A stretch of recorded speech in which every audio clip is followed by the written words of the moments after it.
कभी दुर्गा बन के कभी काली बन के चली आना मैया जी चली आना। कभी दुर्गा बन के कभी काली बन के चली आना मैया जी चली आना। तुम्हें दुर्गा रूप में आना, तुम्हें दुर्गा रूप में आना। सिंह साथ लेके चक्र हाथ लेके चली आना मैया जी चली आना। सिंह साथ लेके चक्र हाथ लेके चली आना मैया जी चली आना। कभी दुर्गा बन के कभी काली बन के चली आना मैया जी चली आना।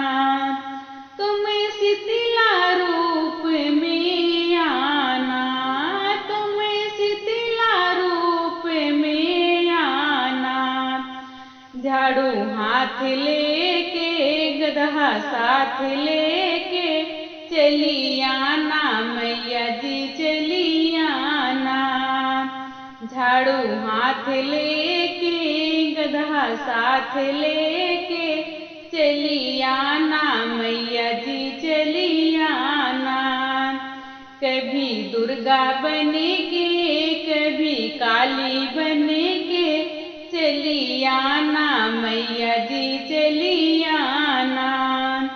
तुम्हें गौरा रूप में आना, तुम्हें गौरा रूप में आना।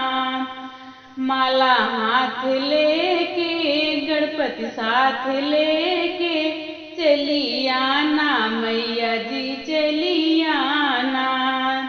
माला हाथ लेके गणपति साथ लेके चली आना मैया जी चली आना। कभी दुर्गा बन के कभी काली बन के चली आना मैया जी चली आना। तुम्हें ब्रह्मचारिणी रूप में आना, तुम्हें ब्रह्मचारिणी रूप में आना। भक्ति हाथ लेके शक्ति साथ लेके चली आना मैया जी चली आना। भक्ति हाथ लेके शक्ति साथ लेके चली आना मैया जी चली आना। कभी दुर्गा बन के कभी काली बन के चली